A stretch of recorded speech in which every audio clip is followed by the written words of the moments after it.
Bueno, buenos días con todos. Muchísimas gracias por acompañarnos. Mi nombre es Cristina Burgos, soy directora ejecutiva de la Corporación Líderes para Gobernar. En conjunto con la Asociación de Profesionales de Gestión de Riesgos del Ecuador, estamos organizando estos webinars que tienen el fin de fomentar información, intercambio de información útil para gobiernos locales, para otros agentes que estén en incidencia en el ámbito público, precisamente para afrontar esta realidad que tenemos ahora, que es del COVID-19. Así que muchísimas gracias por estar aquí. Les voy a compartir una breve presentación eh, con algunos temas. Bueno, comentarles que la Corporación Líderes para Gobernar es una organización sin fines de lucro que lo que busca es fomentar proyectos que fortalezcan la gobernanza, la democracia, la institucionalidad del país. Y para eso manejamos 4 líneas de acción, entre ellas la que denominamos formación de gestores públicos, que es precisamente en donde se enmarca estos espacios de webinars que hemos realizado a partir de la cuarentena. Este es el 6º webinar que hemos realizado. El día de hoy nos acompañará Fernando Barragán con el tema sistemas de información geográfica para la gestión de la crisis. Fernando es docente investigador de la Escuela de Prospectiva de la Estratégica de IAEN. Tiene un PhD en Geografía por la Universidad París I, Panteón Sorbona. Es máster también en Investigación Geográfica de esta misma universidad, así como tiene una maestría en Planificación Territorial y Desarrollo Regional de la Universidad Católica del Ecuador. Así que muchísimas gracias, Fernando, por acompañarnos el día de hoy. Unas breves instrucciones de cómo manejamos estos espacios. Este espacio dura alrededor de 45 minutos, 1 hora. Tenemos una bienvenida y esta presentación del expositor, que es precisamente lo que estoy haciendo en este momento. En breve pasamos con la exposición de Fernando, en este caso que tendrá una duración entre 30 y 40 minutos. Y finalmente abrimos un espacio de preguntas y respuestas, preguntas de ustedes, de los participantes, y en este caso Fernando nos ayudará con las respuestas. Por favor, durante la exposición de Fernando, tener apagados los micrófonos y las cámaras también. Los micrófonos de tal manera que los ruidos de nuestras casas, de nuestros lugares, no interrumpan la exposición de Fernando. Y las cámaras de tal manera de poder tener una buena conexión de internet. Para las preguntas, hacerlas por favor en el chat de Zoom, de esta plataforma, de tal manera de poder moderar ordenadamente estas preguntas y respuestas. Solo indicarles adicionalmente que en nuestra web lideresparagobernar.org, en la sección de seminarios y webinars 2020, están subidas la grabación de todos los webinars que hemos tenido, así como las presentaciones. También estará ubicado la grabación del webinar de hoy con la presentación que el día de hoy nos realizará Fernando. Repito, es el link que encuentran ahí, www.lideresparagobernar.org. Ingresan a nuestro menú principal, donde dice Conoce y Participa, ponen Formación de Gestores Públicos, van a encontrar un cuadrado que dice Seminarios y Webinars, dan clic ahí y ahí encontrarán todas las grabaciones de los webinars que hemos realizado a partir de la cuarentena. Así que sin más, dejo de compartir mi pantalla. De nuevo doy la bienvenida a Fernando. Muchísimas gracias por acompañarnos el día de hoy y te cedo el micrófono para que puedas iniciar tu exposición. Muchas gracias.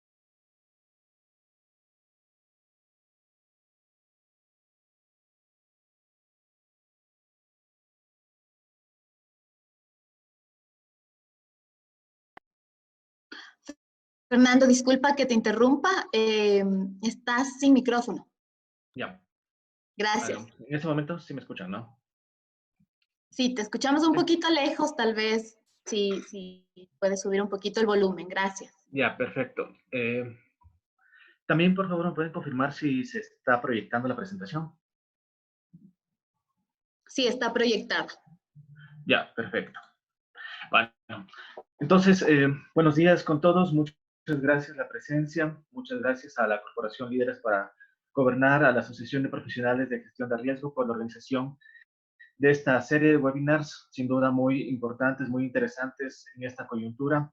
Muchas gracias también por la invitación y para mí es un gusto compartir esta perspectiva espacial geográfica de cómo se puede aportar desde nuestras diferentes posiciones, desde nuestras diferentes visiones, desde nuestros diferentes quehaceres en la gestión de esta crisis. Entonces, para mí un gusto, ¿no? Quiero iniciar con este gráfico que me parece que plantea con claridad la situación en la cual estamos en la actualidad, ¿no?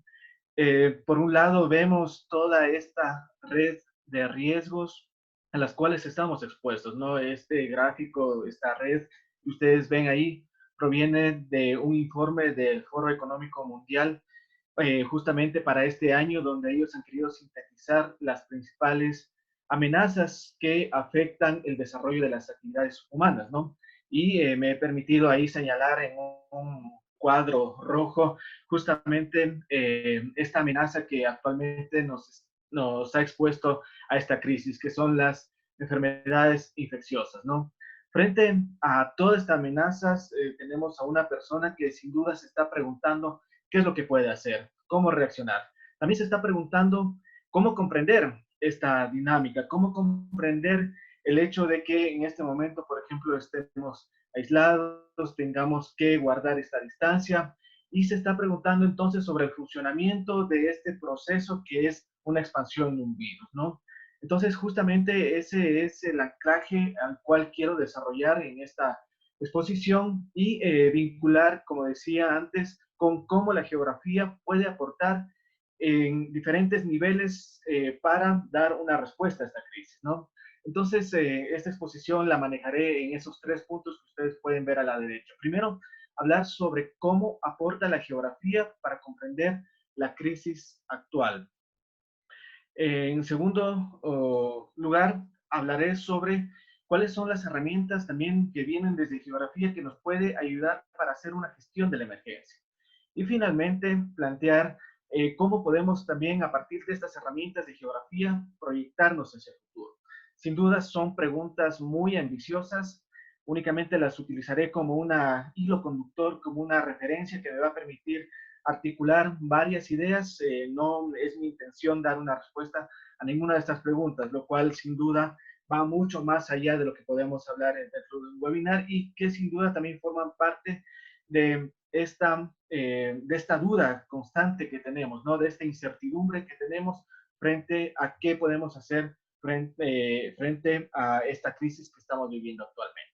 Entonces vamos a iniciar sabiendo cuáles son estas herramientas teórico-conceptuales que nos aporta la geografía para comprender estos procesos de expansión de un virus.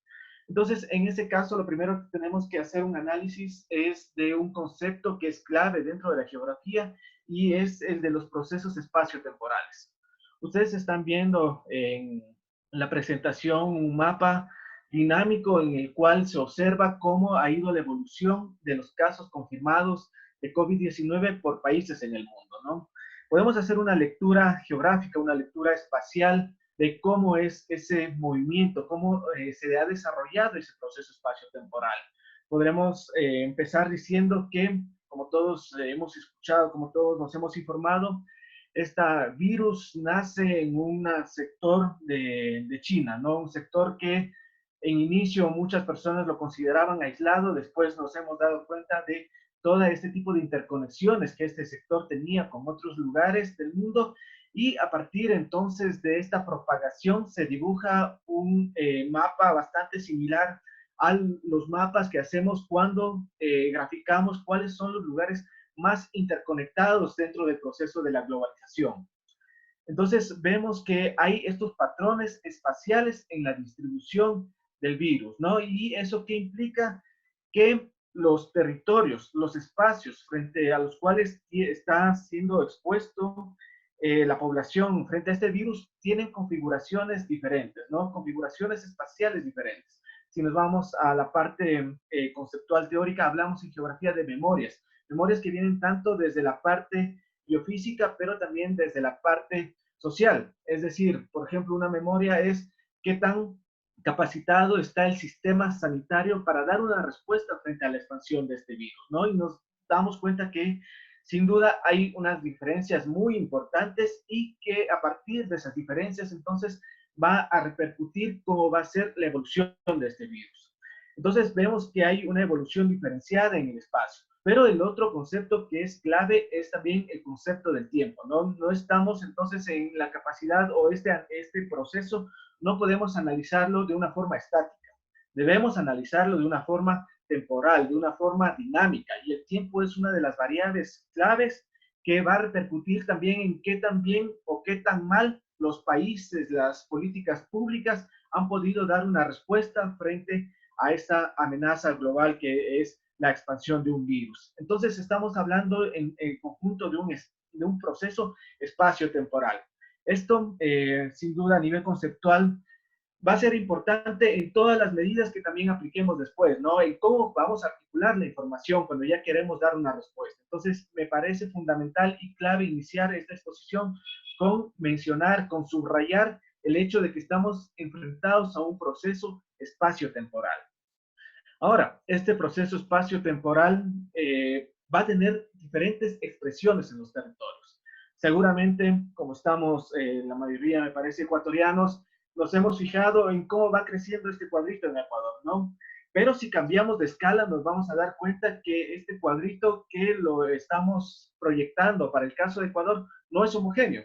Y de hecho tenemos muchos de esta información, de la información que vemos a diario, de cómo nos muestran a nivel territorial estos mapas y que quieren mostrar justamente esta evolución también diferenciada, pero ya en otra escala, no estamos hablando de una escala nacional. Sin duda el caso de Guayas y especialmente de Guayaquil es el que más ha llamado la atención, más ha preocupado por el crecimiento tan fuerte de los casos, pero vemos que hay otras provincias que tienen dinámicas similares, ¿no? Es decir, el proceso espacio-temporal probablemente inició después, pero vemos que las tasas de crecimiento, que en este caso es una de las variables claves para analizarlos, tienen comportamientos también en algo similares, ¿no?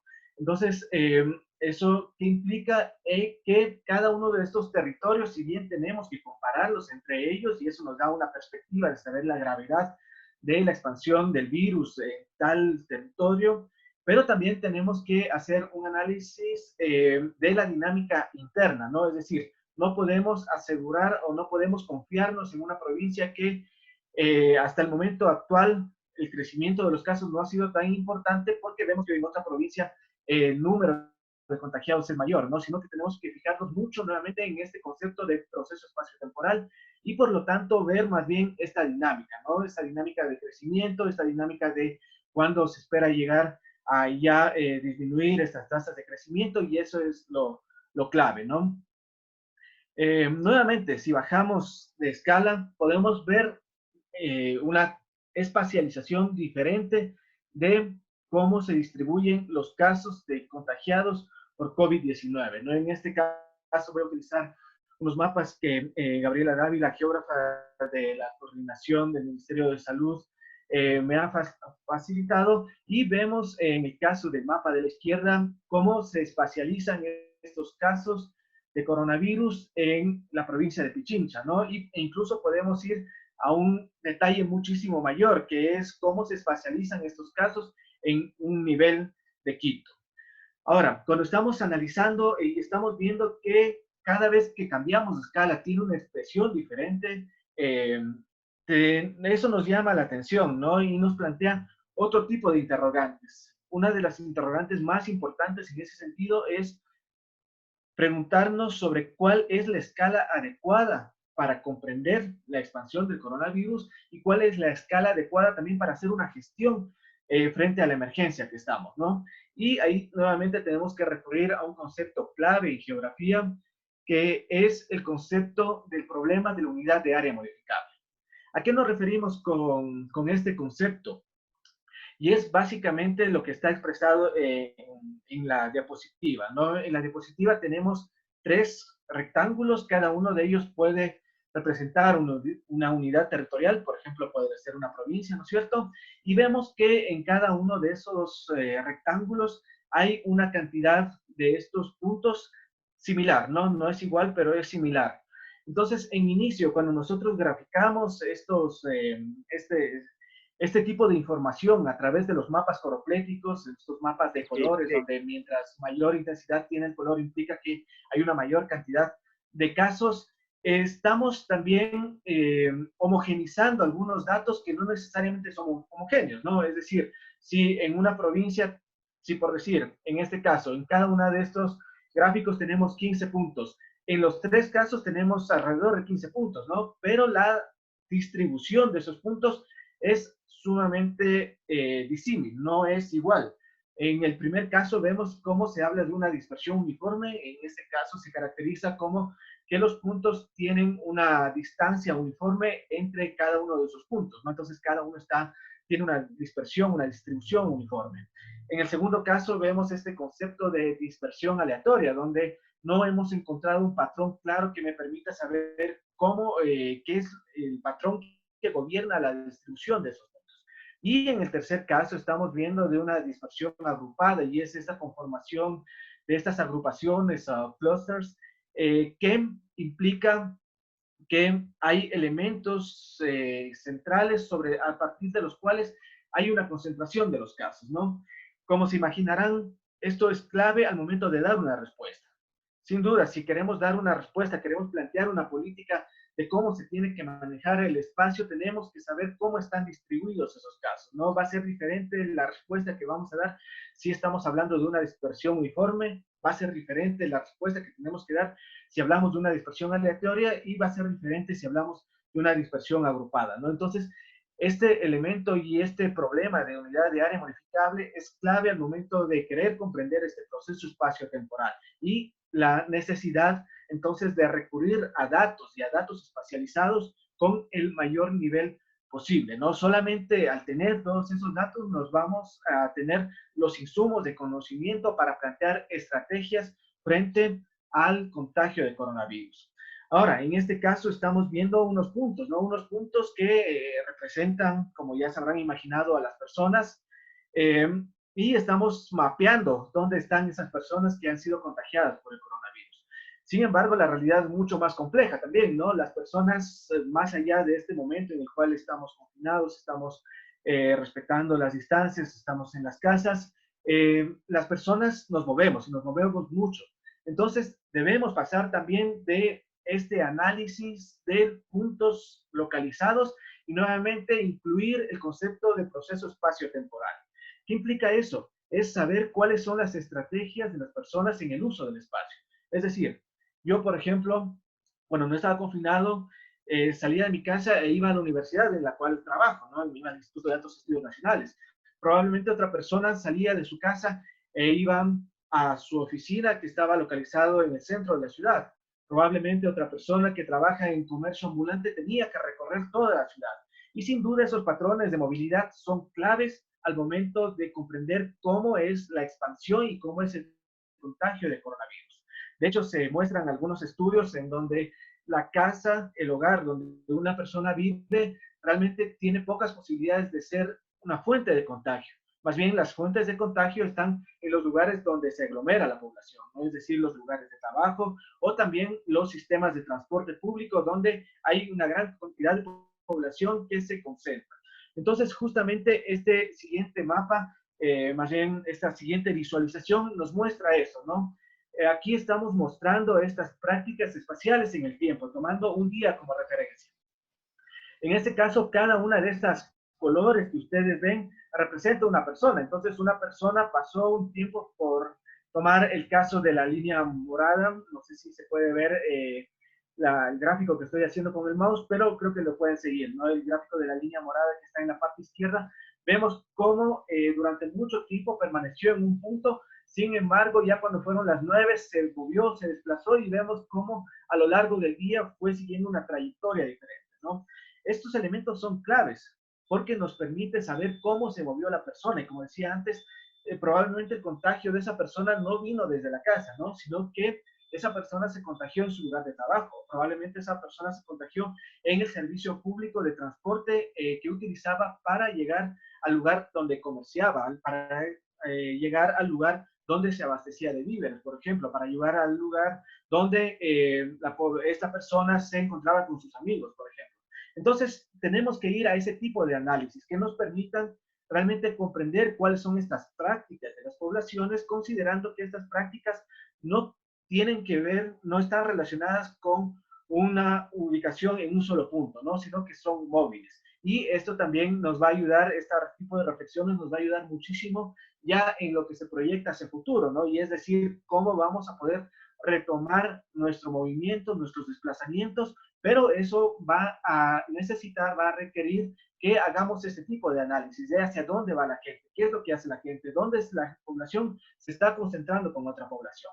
Entonces, esto es un elemento clave que tenemos que analizarlo y que tiene que ser parte de cómo nosotros también respondemos a esta crisis, ¿no? Y este elemento es esencial porque cuando lo relacionamos también con estas características socioeconómicas de la población, nos va a poder mostrar cómo también el contagio del virus se expresa a partir de estas particularidades, de estas diferencias en la población, ¿no? Y sin duda aquí vamos ya al concepto de vulnerabilidad de las poblaciones, ¿sí? Antes estábamos hablando un poco más del concepto de amenaza, de cómo se distribuye el virus. Tenemos que también dar un rol fundamental a comprender cómo las poblaciones son más o menos vulnerables de acuerdo a qué es lo que ellos hacen, ¿no? Y qué es lo que ellos hacen también depende mucho de estas categorías socioeconómicas. En este caso les presento este modelo que se ha aplicado más para la realidad francesa, que es mucho menos inequitativa que la realidad ecuatoriana, pero que sin embargo nos permite mostrar cómo estas inequidades socioeconómicas se reflejan en la evolución de contagios y en la evolución de muertes, ¿no? En la parte de arriba, en la evolución de contagios, vemos cómo la línea tomate que corresponde a la población favorecida económicamente es la que primero se llega a contagiar, ¿no? Y es justamente por lo que veíamos que el contagio de coronavirus está muy relacionado con estos procesos de globalización. Entonces, la población más favorecida es la que en general tiene más posibilidades de viajar, interconectarse con el exterior, ¿no? Y vemos entonces que estos primeros contagios se dan en estas poblaciones más favorecidas. Sin embargo, vemos que después de un tiempo, la población más desfavorecida, es la línea celeste, es la que llega a tener picos más altos de contagio y que también la evolución de contagios en el tiempo también es más elevada para esta población. Entonces, nos implica, nos muestra también cómo tenemos que dar una respuesta frente a esta situación tan compleja que tenemos, ¿no? ¿Cuáles son los actores a los cuales debemos privilegiar al momento de dar una respuesta? Y el segundo gráfico, en la parte baja, incluso nos muestra que esto es mucho más grave cuando ya hacemos un análisis de la evolución de muertes, ¿no? Y vemos que la categoría de desfavorecidos es la que tiene mayor cantidad de porcentajes de muertes a partir de este modelo, ¿no? ¿Qué es lo que considera este modelo? Es cuáles son las capacidades, por ejemplo, de hacer teletrabajo, ¿no? Las poblaciones más favorecidas tienen una mayor capacidad de hacer este teletrabajo, de quedarse en casa y por lo tanto de evitar contagios en la línea de tiempo, ¿no? Mientras tanto, la población más desfavorecida, y es algo que lo hemos visto ya muchísimo en el caso ecuatoriano, es la que está en esta disyuntiva de o me quedo en la casa y trato de no contagiarme de coronavirus o trato de salir a la calle para buscar un sustento, ¿no? Entonces está ante esta disyuntiva de o coronavirus o hambre, entonces que es muy difícil. Y eso también nos lleva a pensar justamente cuáles deben ser estas estrategias que planteamos desde políticas públicas del gobierno para hacer frente a esta temática, ¿no? Que en específico implica es que si no tenemos una respuesta integral que considere cuáles son los medios de vida que va a tener esa población durante el tiempo de crisis, durante el tiempo que queremos que esté confinada, realmente no va a funcionar ninguna de estas estrategias, ¿no? Y más bien alejarnos de estos discursos que acusan a una indisciplina de la población y más bien centrarnos en realmente cuáles son estas problemáticas de la población que hacen que la población esté obligada a salir más allá de la preocupación que pueda tener por un contagio de coronavirus. Entonces, es un elemento fundamental también esta diferenciación socioeconómica porque vemos cómo nos muestra esta evolución diferente en los contagios, ¿no? Y nos muestra claramente que los grupos más desfavorecidos a largo plazo, en mediano y en el largo plazo, serán los más impactados por este proceso que estamos viviendo actualmente. Frente a esto, entonces, una solución, un planteamiento global ha sido el confinamiento, ¿no? Y este gráfico aquí nos está mostrando justamente cómo alrededor del mundo esta política y esta estrategia de cerrarnos frente a los posibles contagios ha sido también una respuesta globalizada. Ahí tal vez también podemos plantear una crítica, ¿no? Y es el hecho de que el confinamiento es una estrategia que realmente ya la hemos utilizado en varias pandemias que hemos vivido en la humanidad a lo largo de nuestra historia, ¿no? Es decir, la cuarentena no es un concepto nuevo, la cuarentena más bien es un concepto bastante antiguo y la crítica es en el sentido de que no hemos tenido una capacidad en la actualidad de dar una respuesta diferente frente a la expansión del coronavirus. Es decir, hemos tenido que retomar esta respuesta, esta política de respuesta frente a la expansión del coronavirus. Vemos que hay algunos países que han intentado tener otro tipo de respuestas y que sin duda son líneas que nos deben ayudar a reflexionar sobre cuáles pueden ser estas otras estrategias, ¿no? Por ejemplo, ha habido uso de tecnología mucho más adecuado que ha permitido tener unos cercos epidemiológicos muy eficientes, lo cual ha permitido que no sea totalmente necesario cerrar toda la población, ¿no? En el caso actual ecuatoriano, sin embargo, vemos que es totalmente necesaria esa política porque no hemos tenido esa capacidad tampoco de manejar esos datos que nos permitan hacer un seguimiento claro a los primeros contactados y a partir de eso tener cercos epidemiológicos eficientes. Entonces, en este mapa, yo creo que también en esta diapositiva, más bien lo que quiero mostrar es estas herramientas tecnológicas que vienen dadas desde lo geoespacial que nos permite hacer este análisis de cómo están evolucionando estas prácticas sociales, de qué tan eficiente o qué tan mal lo estamos manejando. Y en este caso vemos cómo a partir de un promedio de movilización, que es lo que estamos viendo en la parte superior derecha, la línea cero corresponde al promedio de movilizaciones que se realizaban, y vemos cómo ha cambiado ese patrón de movilización, ¿no? Y vemos cómo a partir de mediados de marzo estas movilizaciones, estos desplazamientos han caído de una manera muy fuerte. Entonces, vemos cómo sí hay este aislamiento, quedarse en casa, aunque en este caso estamos tomando datos de la fuente de Google, ¿no?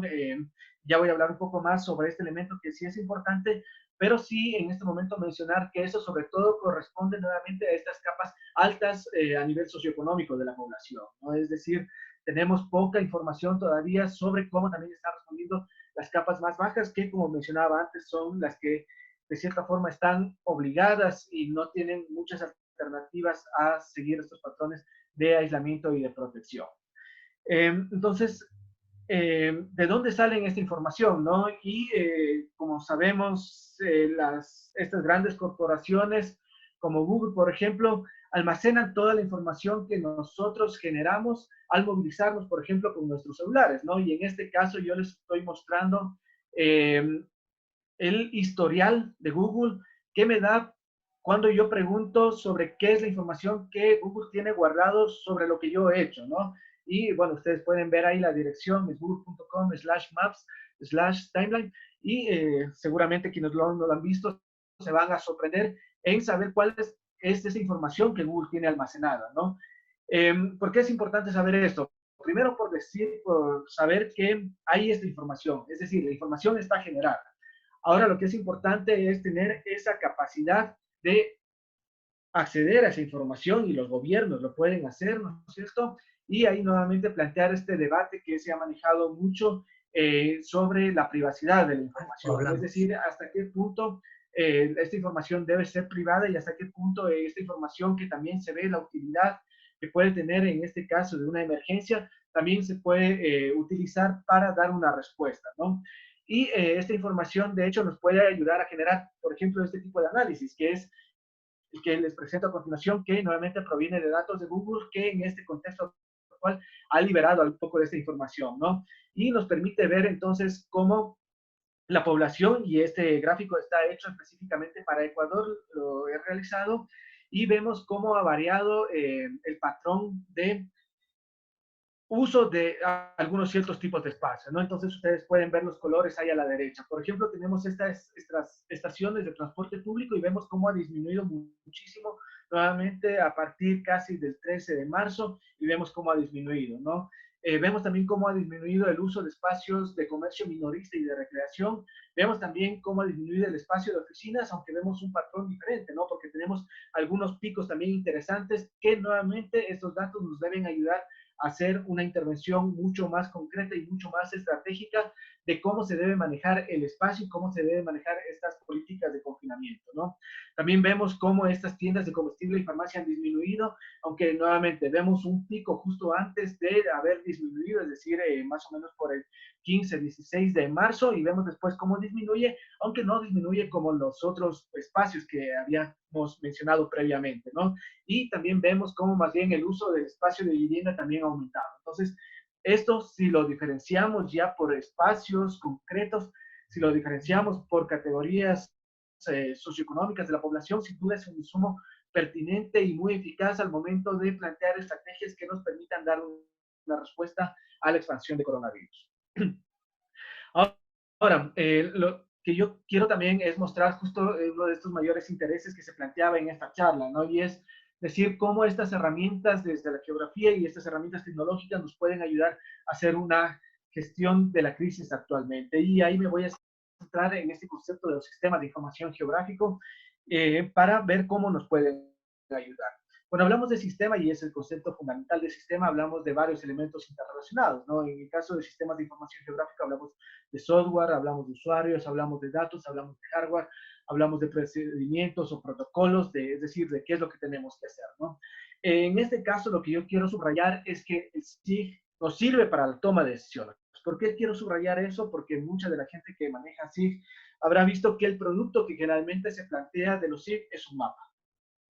Pero en este caso hemos nuevamente contextualizado este proceso dentro de un concepto de un proceso espacio-temporal, ¿no? Y el mapa rápidamente se vuelve ya obsoleto, rápidamente se vuelve caduco. Entonces, los SIG en este caso, sobre todo, debe ser una herramienta tecnológica y una herramienta de un sistema integral que nos permita tomar decisiones.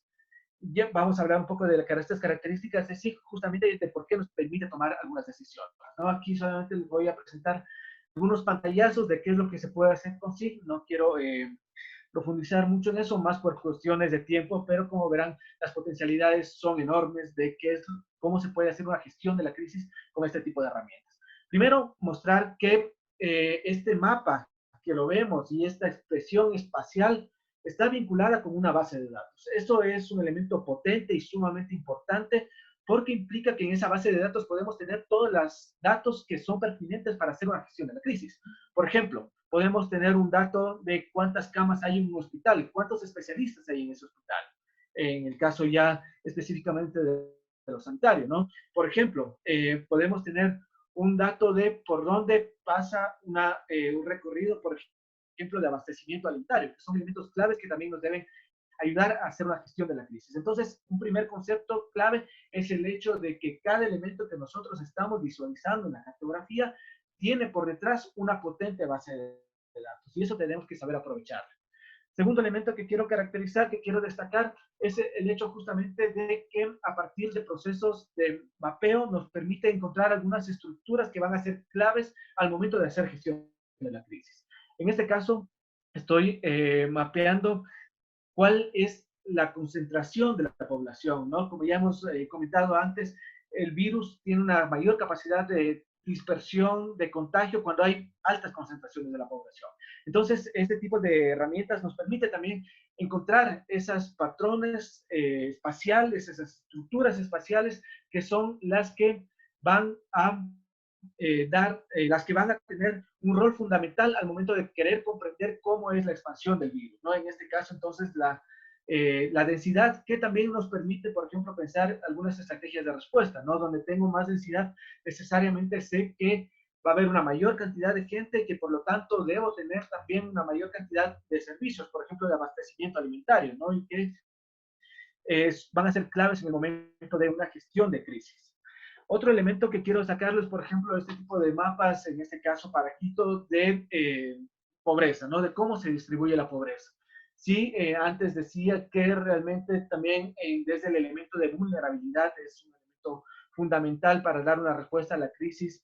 Tenemos que saber cómo podemos gestionar eficientemente, por ejemplo, estos kits alimentarios que se están distribuyendo, ¿no? Y entonces estos mapas nos dan una ayuda muy clave, muy concreta en el momento de decir, estos son los lugares a los cuales tenemos que ir, ¿no? Y nuevamente al momento de actualizar toda esta información nos va a permitir saber, este es el lugar donde tengo una acumulación de pobreza, pero este es un lugar también donde ya he dado un abastecimiento, ¿no? Entonces es importante que vayamos manejando, y ya lo voy a comentar un poco más después, que vayamos actualizando toda esta información, todas estas bases de datos. Es decir, que no hablemos solamente de bases de datos espaciales para hacer una representación de las estructuras espaciales, sino que comprendamos a este proceso como una dinámica espacio-temporal, ¿no? Y que por lo tanto todos los datos que manejemos también tienen que incluir la variable temporal.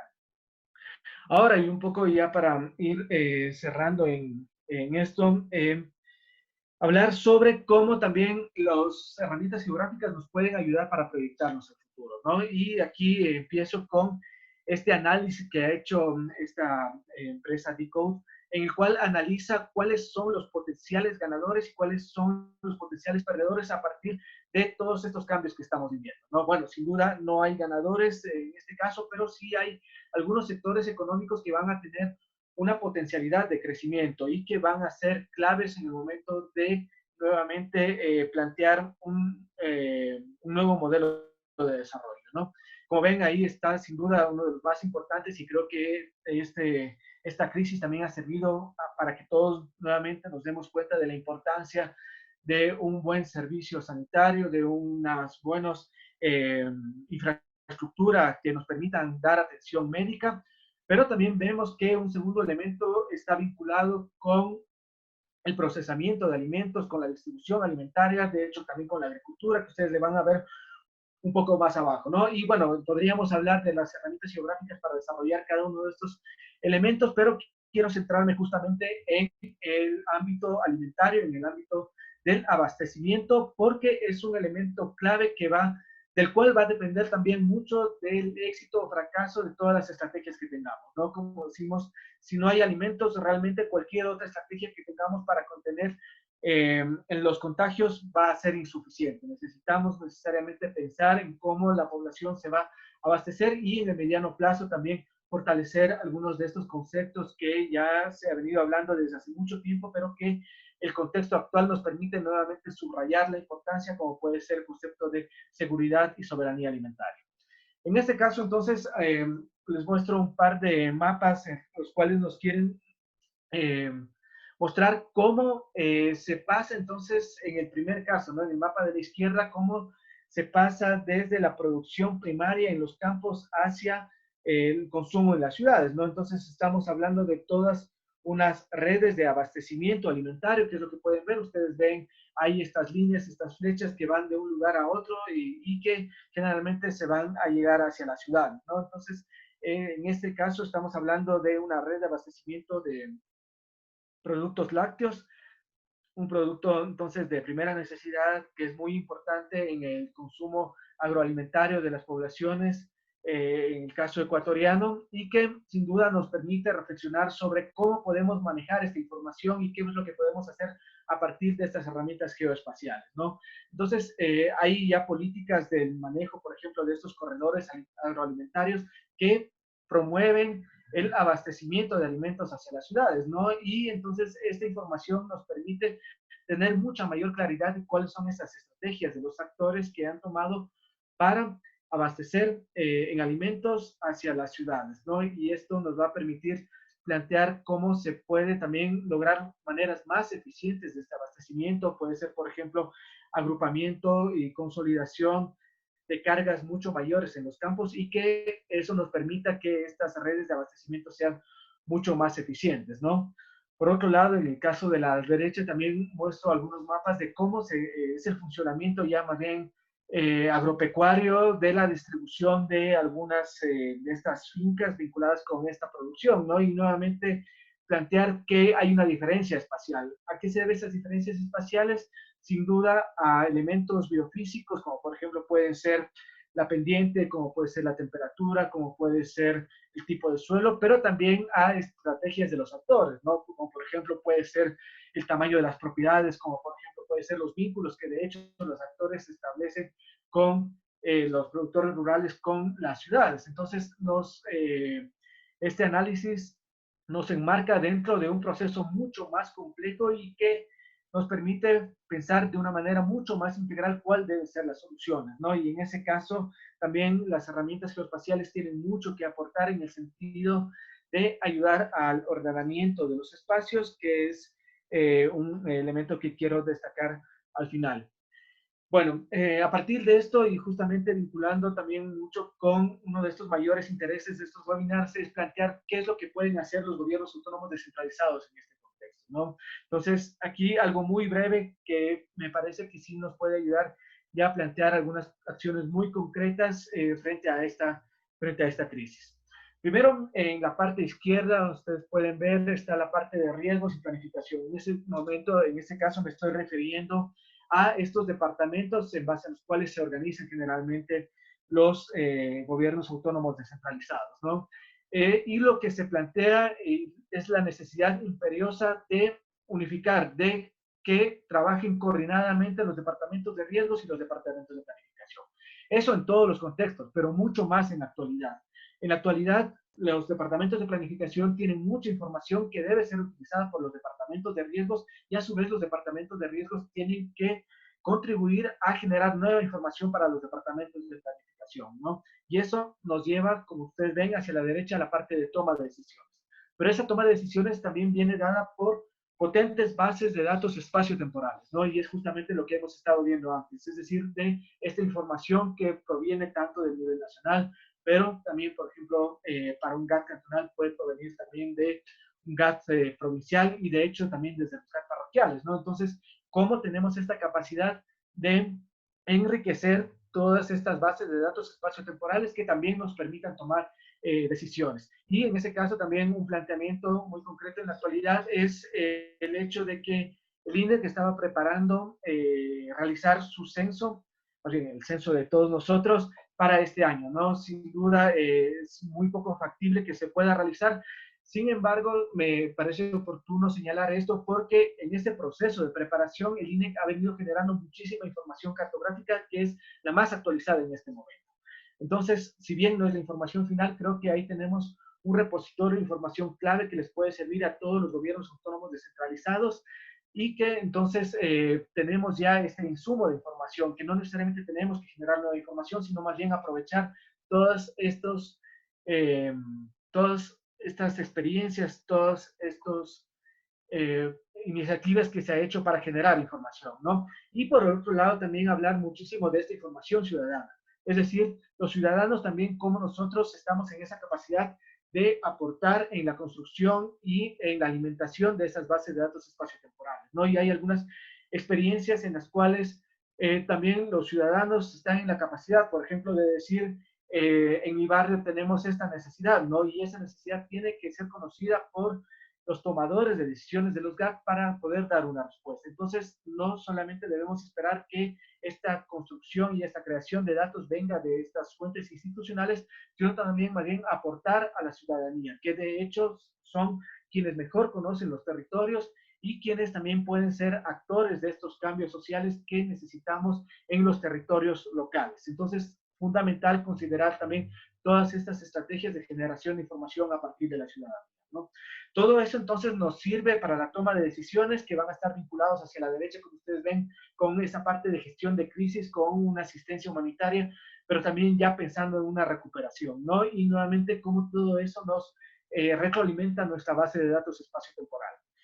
Todo esto también tiene que enmarcarse en un proceso mucho más grande, que es de hecho un proceso en el cual estamos actualmente, ¿no? Y es la actualización de los planes de desarrollo y ordenamiento territorial. Entonces, todo lo que estamos viviendo actualmente tiene que ser considerado en esta nueva generación de planes de desarrollo y ordenamiento territorial que deben plantearnos ya otras características de resiliencia, ¿no es cierto? Creo que esta crisis nos ha servido para darnos cuenta de que el modo de desarrollo que hemos manejado hasta el presente tiene muchísimas debilidades y que es necesario plantearnos otro tipo de modelo de desarrollo. Y ahí nuevamente subrayar el rol que tenemos a través de estas herramientas de planificación. Por ejemplo, tenemos que fortalecer, como decía antes, la seguridad y la soberanía alimentaria, ¿no? Son elementos claves que tenemos que hacer que formen parte de estos planes de desarrollo y ordenamiento territorial para cambiar nuestros territorios y para cambiar, sí, nuestra forma de vivir. Finalmente, plantear algunas conclusiones. Primero, hablar sobre esta perspectiva, que es esta generación de estos diversos escenarios, ¿no? Que nos permite construir estos diversos escenarios frente a los cuales la sociedad debe poder tomar decisiones. ¿Por qué señalar esto? Porque de hecho esta amenaza de enfermedades infecciosas no es totalmente nuevo, ¿no?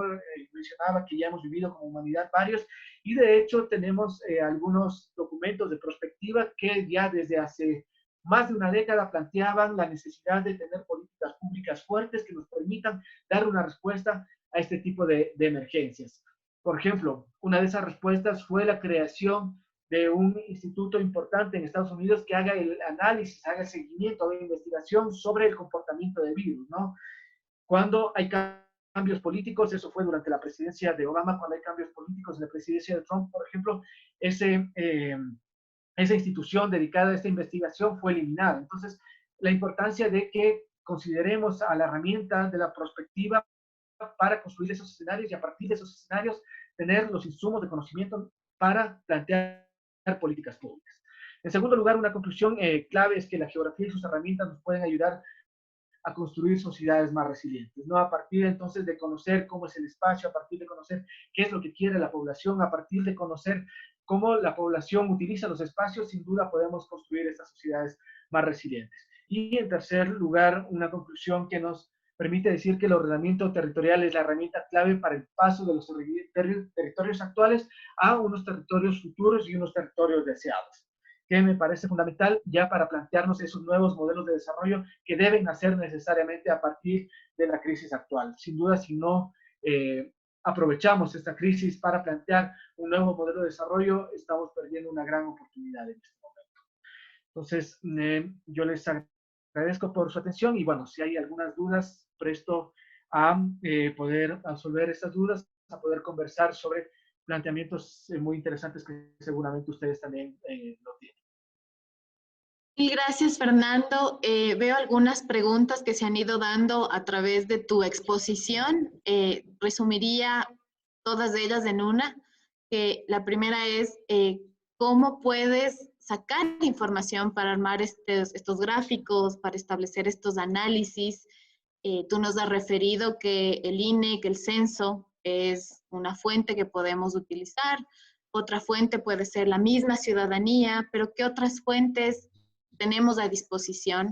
Algunos de ellos hablan, por ejemplo, datos que se pueden disponer a través de Google. ¿Qué otras bases de datos podemos utilizar para poder generar estos análisis? Ya, sin duda importante los datos, ¿no? Y es un elemento clave que nos da luces para comprender cuál es el comportamiento del coronavirus. Tenemos muchísimos datos. A ver, tenemos primero datos que nos permiten hacer un análisis de los territorios, ¿eh? Y en ese caso tenemos algunos procesos de generación de datos que han venido desde el Estado central. Sin duda podemos hacer una crítica de que en el momento actual no están actualizados y justamente en ese caso es la importancia de mencionar de que el INE coyunturalmente estaba generando muchísima información cartográfica, más pensado en el nuevo censo, pero que esa información puede ser muy útil en el contexto actual, ¿no? Pero también tenemos mucha información también de los gobiernos locales y ahí nuevamente más bien, este llamado a los gobiernos locales a generar información, ¿no? De acuerdo a sus competencias, los gobiernos locales y especialmente los gobiernos cantonales deben tener un sistema de información local, bueno, no solamente los cantonales, pero esta información entonces se debe nutrir de registros administrativos que nos permitan nuevamente tener bases de datos mucho más potentes y mucho más actualizadas, ¿no? Un proceso al cual también se encaminaba el INE hace algunos años, es de realmente ya tener censos más bien vinculados con lo administrativo, es decir, no tener que esperar a cada 10 años que haya un proceso sumamente costoso de que vengan a nuestras casas a preguntarnos todas estas características de cómo vivimos, qué es lo que hacemos, ¿no? Sino más bien a partir de registros administrativos tener muchísima información que nos ayudaría a dar una respuesta a este tipo de eventos. Entonces, también y hacia futuro, ¿no? Pensar en cómo podemos plantear estas estrategias que nos permitan tener información actualizada. Sin duda también, como se menciona, la ciudadanía, fuente fundamental de datos, ahí tenemos diversas herramientas y diversas iniciativas también ciudadanas de generación de información, y eso también tiene que ser reconocido y tiene que ser utilizado por las instituciones para la toma de decisiones, ¿no? También mencionar, por ejemplo, que la ley nos plantea que se debe tener un registro de domicilio. Entonces, también creo que es el momento oportuno nuevamente de subrayar la necesidad de que contemos esa información. Es decir, si en este momento todos los municipios tendrían un buen catastro, si todos los municipios tendrían un buen registro de viviendas, de domicilios, de quién está viviendo en esos lugares, tendríamos una capacidad mucho más fuerte de plantear estrategias del uso, plantear estrategias frente a la expansión de coronavirus, ¿no? A nivel global, bueno, ustedes han visto que también hay muchísima información que se está liberando en este momento. Tenemos, por ejemplo, esta información sobre la movilidad de Google, lo mismo ha hecho Apple para sus usuarios. Hay grandes bases de datos que se están manejando, pero cuando hablamos también de los datos, debemos tener la precaución de qué tan buenos o malos son estos datos, ¿no? Y de hecho, para los datos provinciales de coronavirus, no he querido centrar o profundizar más en esos datos porque realmente tenemos algunas dudas sobre qué tan bien o mal están representando estos datos la realidad, ¿no? Tenía de hecho una un slide adicional que me permitía hablar justamente sobre esta calidad de datos, ¿no? Y en la primera, en la parte de arriba, ustedes ven el caso de acumulados. Esta es la famosa curva que queremos aplanar, ¿no? Y vemos cómo sigue aumentando. Ahora, ¿de qué depende ese aumento de la curva? Lo que quisiéramos es que dependa de cuánta gente es la contagiada. Sin embargo, cuando se hace los análisis de qué provienen esos datos, vemos que tiene una correlación sumamente fuerte y es lo que ustedes ven en la parte derecha de sus pantallas, el número de casos confirmados versus el número de pruebas. Hay una correlación directa, es decir, que los días que más pruebas hemos tenido ha sido cuando más casos hemos encontrado. Entonces, vemos que todavía ese dato no nos refleja la realidad, ¿no? Y sin duda ha habido muchas de estas críticas que se han manejado de la cantidad de pruebas que se han podido realizar. Entonces, tenemos que tener esos datos, pero también debemos tener esa precaución en este uso de datos, de saber si estos datos nos permiten también plantear esas estrategias, ¿no? De acuerdo. Hay una consulta sobre un participante que trabaja en el área de la construcción y nos consulta de qué manera estos cuadros pueden ser un muy buen insumo o se puede utilizar para el sector de la construcción en particular, considerando además que en la presentación ha sido mencionado que este es uno de los sectores más afectados por esta crisis sanitaria. Ya, a ver, les mostraba un mapa, más bien un modelo, que ese modelo fue realizado para el contexto francés, en el cual se hace un análisis de estas profesiones, es decir, por sectores económicos, ¿no es cierto? ¿Y qué implica que una población esté vinculada con un sector económico?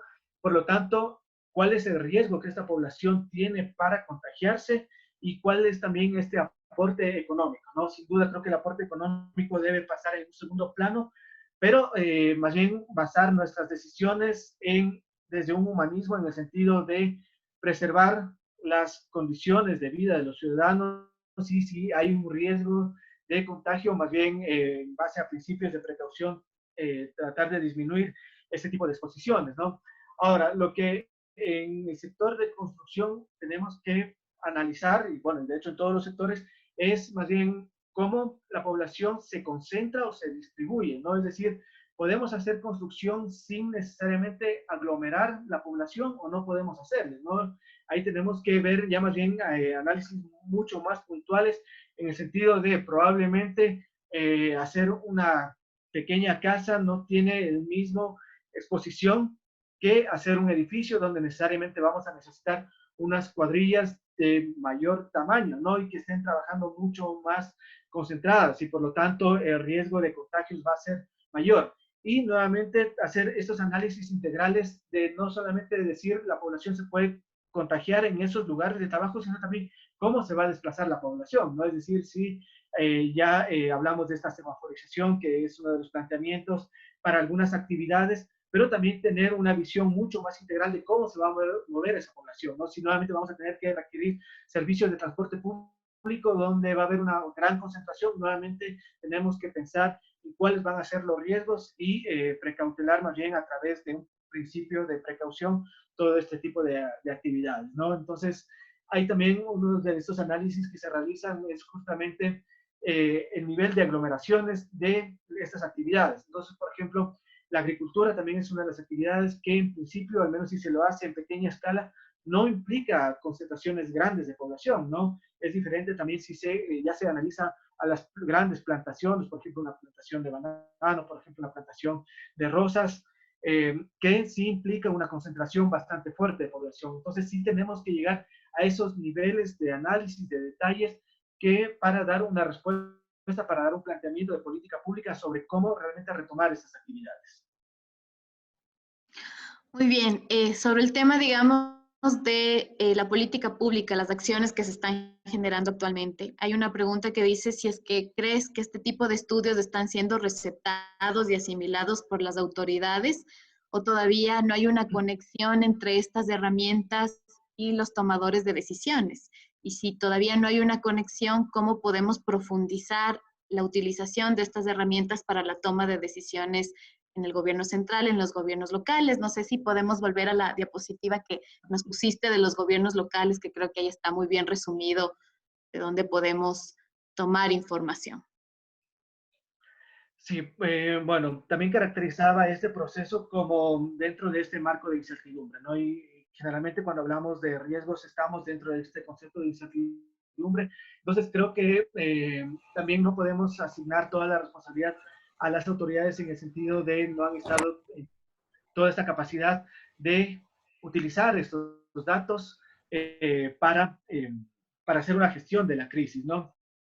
Creo que de a poco se van tomando este tipo de información, sin duda de una forma tal vez más lenta de la que quisiéramos, pero sí me parece importante el sentido, por ejemplo, de que a través de algunas agrupaciones de profesionales se está también tratando de incidir en estos niveles, ¿no? Ahí tal vez también destacar el rol que tiene la Asociación de Profesionales de Gestión de Riesgos, algo similar ha tratado de realizar, por ejemplo, el Colegio de Ingenieros Geógrafos, que ha tratado de establecer algunos vínculos con el COE Nacional para mostrar estas herramientas de cómo pueden ser útiles, ¿no? Sin duda, como digo, la temporalidad en la cual quisiéramos dar respuesta no es la que consideramos oportuna y nuevamente ahí destacar justamente este proceso espacio-temporal, ¿no? Es decir, de también cuál ha sido nuestra capacidad de dar una respuesta a nivel de política pública frente a un proceso que ya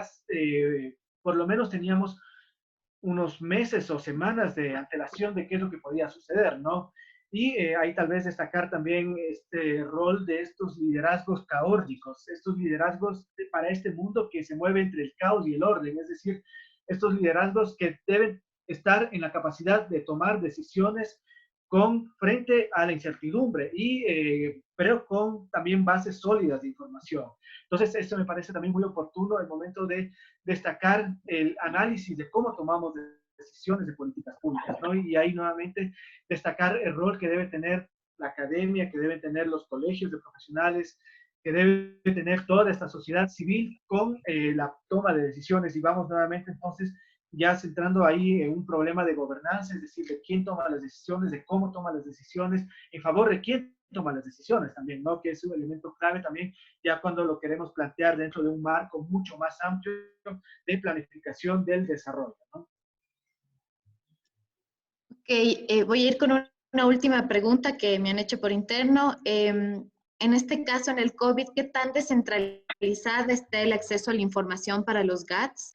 Ahora que deben vigilar el cerco epidemiológico. Los GATS tienen acceso a estas bases de datos, a esta información para generar estas herramientas y este seguimiento. A ver, la información con la cual he construido esta presentación, toda es información pública, ¿no? Entonces, nuevamente, sí nos permite destacar también el rol de sí, tenemos información, pero sobre todo también tenemos que tener esa capacidad de aprovechar esa información, ¿no? La información, si no sabemos aprovecharla, no sacamos nada teniendo una base de datos espaciotemporal la más grande, una base de datos espaciotemporal la más detallada, pero si no sabemos aprovecharla, sin duda estamos más bien perdiendo oportunidades. Entonces, creo que también en ese sentido va la capacidad de análisis que tienen los GAP, ¿no? La información, como les menciono, con la cual he construido esta presentación, toda es pública, pero entiendo que incluso los GATS pueden pedir información mucho más detallada al COE nacional, ¿no? Y por lo tanto, entonces, tener una información de cómo están distribuidos los casos. Y eso va a ser unas herramientas fundamentales al momento ya de mejorar los cercos epidemiológicos que podamos generar, ¿no? Todo esto pensando que en el espacio hay fracturas, hay divisiones, no todo es homogéneo, ¿no es cierto? Y que también hay estas lógicas multiescalares. Entonces, por ejemplo, hay también una herramienta metodológica, puede ser el análisis territorial multiescalar, que nos permite justamente identificar dónde están estas fracturas. En este caso, serían dónde están estas fronteras, donde hay mayor concentración de casos confirmados de coronavirus y por lo tanto que nos permita también territorializar de mucho mejor manera la política pública, ¿no? Ese concepto también es clave. No podemos aplicar políticas públicas generalizadas sin considerar las diferencias espaciales, sino que tenemos que ir a políticas públicas que estén ancladas en la realidad de cada uno de los territorios. Entonces, tenemos ese desafío que viene por generar información, pero también el hecho de saber utilizar esa información. Perfecto. Vuelvo a poner mi cámara. Creo que con eso concluimos y cerramos este espacio. Simplemente agradecerte una vez más, Fernando, por acompañarnos el día de hoy, por la información que nos has brindado, que ha sido muy oportuna y sobre todo muy didáctica también, todos los gráficos, las herramientas que nos has mostrado. Y agradecerte por este tiempo. Como insisto, estos espacios los hemos promovido en conjunto con la Asociación de Profesionales de Gestión de Riesgos del Ecuador y la Corporación Líderes para Gobernar, y esperamos que sean de utilidad para todos. La presentación, como pusimos en un inicio, estará en la web www.lideresparagobernar.org y les invitamos a que estén atentos para los próximos webinars. Gracias, Fernando. Muchísimas gracias, un gusto y muchísimas gracias a todas las personas que también han estado atendiendo este webinar y también enviando esas preguntas tan relevantes, tan importantes, ¿no? Y bueno, animar a que sigamos construyendo, sigamos aportando, sigamos analizando datos y de esa forma también plantear esa responsabilidad ciudadana que tenemos frente al país, frente a plantear soluciones y así ser actores claves en el desarrollo de nuestro país. Muchas gracias. Muchas gracias. Hasta una próxima. Gracias.